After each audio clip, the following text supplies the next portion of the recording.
Hello friends, welcome back to my channel. आप सभी लोग का मेरे चैनल में स्वागत है। तो मैं आज इस वीडियो में आपके लिए लेके आई हूँ इंट्रोडक्शन टू इलेक्ट्रिक करंट। तो इससे पहले कि मैं अपने वीडियो को स्टार्ट करूं, मैं आप लोगों से रिक्वेस्ट करूंगी कि प्लीज़ मेरे चैनल को लाइक करो, सब्सक्राइब करो, क्योंकि जितने ज़्यादा सब्सक्राइबर होंगे, जितने ज़्यादा लाइक्स होंगे, उतना ज़्यादा मैं मोटिवेट होंगी आप लोगों के लिए नए वीडियो लेके आने के लिए।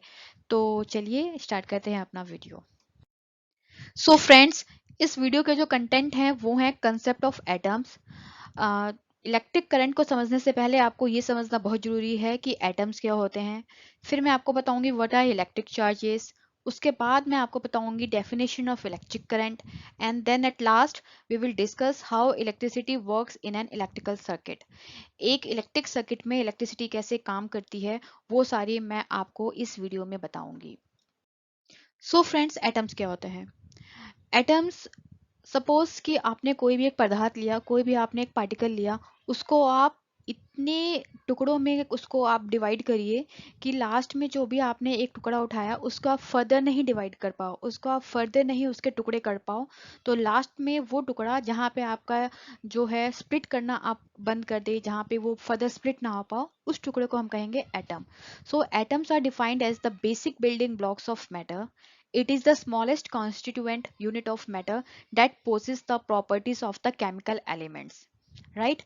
अब मॉलिक्यूल्स क्या होते हैं? अगर आप एक दो या एक दो से ज़्यादा एटम्स को एक साथ कंबाइन कर दो तो वो मॉलिक्यूल्स बन जाता है। फॉर एग्जांपल, आपने वाटर लिया, वाटर का केमिकल फार्मूला क्या होता है? H2O। तो इसमें दो एटम्स तो हाइड्रोजन के हो गए और एक एटम आपका ऑक्सीजन का हो गया। तो आपका मॉलिक्यूल क्या बन गया? H2O। इस स्लाइड में मैंने आपको दिखाया है structure of an atom. Atom का स्ट्रक्चर क्या होता है? तो देखिए, एटम्स के अंदर ना एक न्यूक्लियस होता है, जो मैंने आपको दिखा रखा है। सेंटर में जो होता है वो न्यूक्लियस होता है, जिसके अंदर रेड कलर से जो बॉल्स के बने हुए हैं वो प्रोटॉन्स होते हैं, और येलो कलर से जो मैंने शो किया हुआ है बॉल्स, वो न्यूट्रॉन्स होते हैं। और इस न्यूक्लियस के अराउंड जो ऑर्बिट होता है वहां पे हमारे होते हैं electrons. As you can see in the my diagram, the protons and neutrons are located in the nucleus of an atom, and the electrons are around the orbit of that atom. तो जैसा कि आपने structure of an atom में देखा कि हमारे पास atoms के अंदर तीन चीज़ें होती हैं, प्रोटॉन्स, न्यूट्रॉन्स और इलेक्ट्रॉन्स।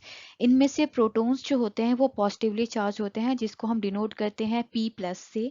इलेक्ट्रॉन्स जो होते हैं वो होते हैं E नेगेटिव, जिसको हम डिनोट करते हैं E negative, and they are negatively charged. और जो न्यूट्रॉन्स होते हैं, जैसा कि आपको नाम से ही देखने को मिल रहा है कि ये न्यूट्रल इन नेचर होते हैं, इनके अंदर कोई चार्ज नहीं होता, ना वो पॉजिटिव चार्ज होते हैं ना वो नेगेटिव चार्ज होते हैं। They are neutral in nature.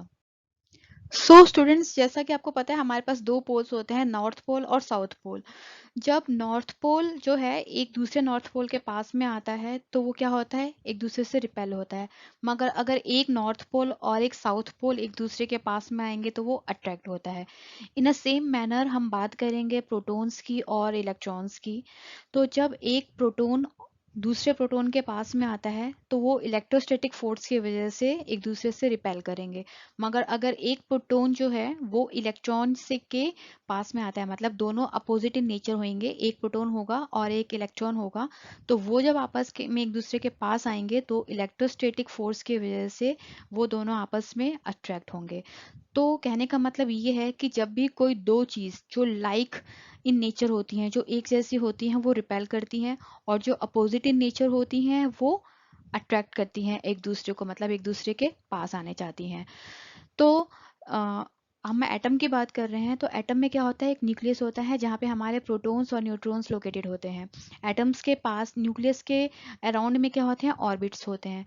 तो ये वो ऑर्बिट जो न्यूक्लियस के एकदम पास में रहेगा, वो ऑर्बिट जो न्यूक्लियस के एकदम में पास में रहेगा उसके अंदर अट्रैक्शन पावर ज़्यादा रहेगी, और वो ऑर्बिट जो न्यूक्लियस से दूर रहेगा उसके अंदर अट्रैक्शन पावर जो होती है वो कम होती है। तो मान लीजिए कि जो वो ऑर्बिट जो न्यूक्लियस के पास में है, तो न्यूक्लियस में हमारा प्रोटॉन है वो प्रोटॉन, न्यूक्लियस का वो प्रोटॉन जो है वो उस ऑर्बिट के जो अंदर इलेक्ट्रॉन्स हैं उनको आपस में अट्रैक्ट करेगा, क्योंकि दोनों ही अपोजिट नेचर है, एक में प्लस साइन है, नेगेटिवली चार्ज्ड है, और एक पॉजिटिवली चार्ज्ड है, तो वो आपस में एक दूसरे के साथ अट्रैक्ट करेंगे। मगर जो हमारे सेम चार्ज के जो इलेक्ट्रॉन्स हैं अलग अलग ऑर्बिट्स में, वो क्या करेंगे, एक दूसरे से रिपेल करेंगे। एक ऑर्बिट का इलेक्ट्रॉन्स जो हैं वो दूसरे ऑर्बिट के इलेक्ट्रॉन्स के साथ इलेक्ट्रोस्टैटिक फोर्स की वजह से आपस में रिपेल करेंगे। सो फ्रेंड्स और स्टूडेंट्स, जब कोई चीज़ आपस में किसी फोर्स में आके टकराती है तो क्या होता है, उस फोर्स की वजह से वो एकदम अलग हो जाते हैं। तो वो इलेक्ट्रॉन्स जब एक दूसरे से टकराएंगे तो एक इलेक्ट्रॉन जो है वो जाके अपने ऑर्बिट को छोड़ के दूसरे एटम में जाके एंटर कर जाएगा, मतलब दूसरे एटम के ऑर्बिट में जाके एंटर कर जाएगा।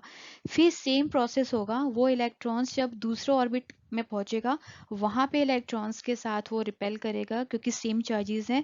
फिर वो उस एटम से भी दूर होके तीसरे किसी एटम के पास जाके उसके ऑर्बिट में घुसेगा। तो ये प्रोसेस जो है वो रिपीट हो रहेगा, होते रहेगा। तो इससे आपको क्या एक चीज जो है आपने नोटिस की कि इसमें हमारा क्या हो रहा है, फ्लो ऑफ इलेक्ट्रॉन्स।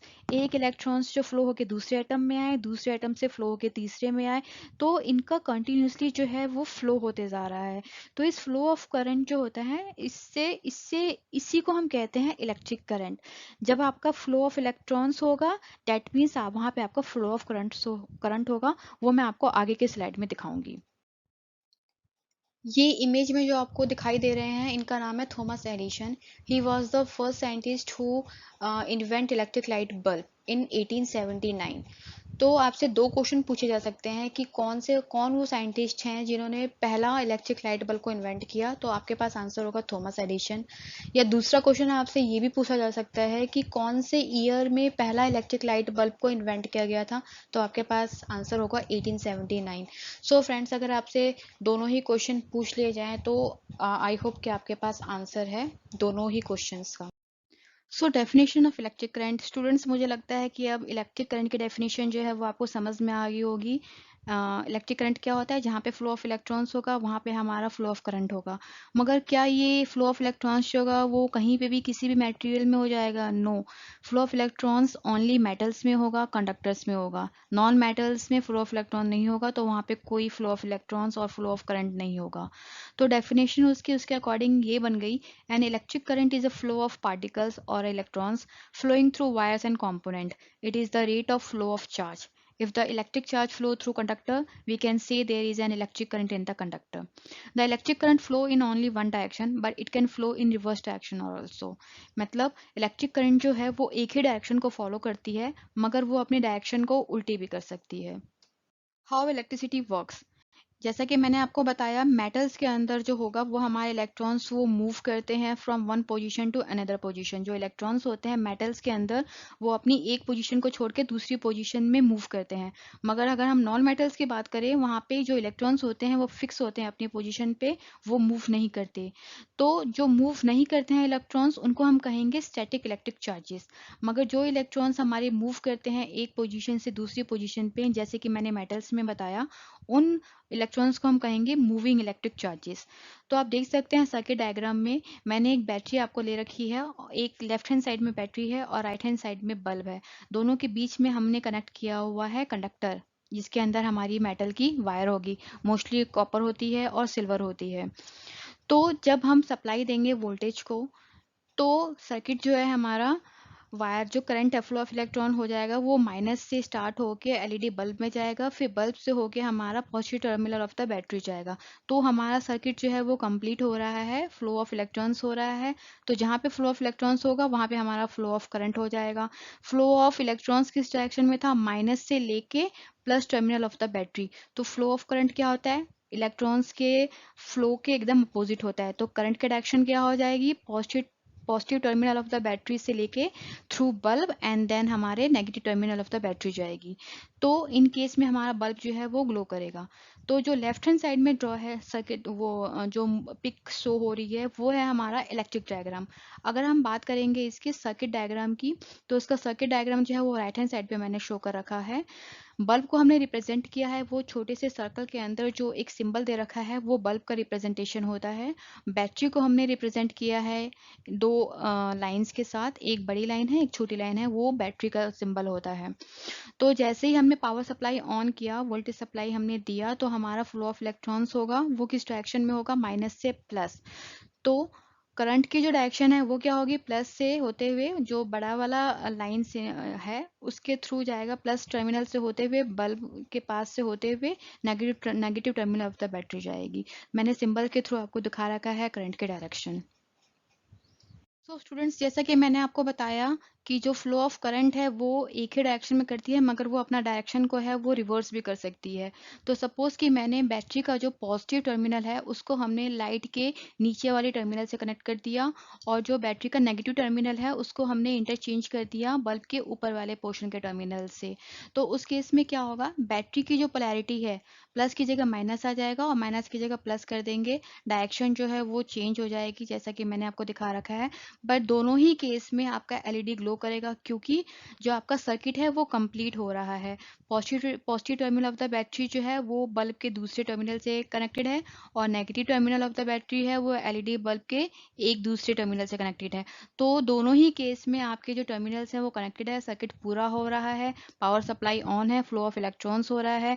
जिस डायरेक्शन में फ्लो ऑफ इलेक्ट्रॉन्स है उसके अपोजिट डायरेक्शन में फ्लो ऑफ करंट है। दोनों ही सर्किट में फ्लो ऑफ करंट होगा, एलईडी हमारा ग्लो करेगा।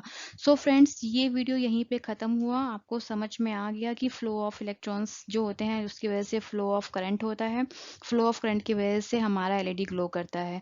तो इस वीडियो में मैंने आपको बता दिया कि क्या होता है इलेक्ट्रिक करंट। इलेक्ट्रिक करंट के माध्यम से मैंने आपको बताया कि एटम्स क्या होते हैं, एटम का स्ट्रक्चर क्या होता है, किसने एलईडी बल्ब को इन्वेंट किया।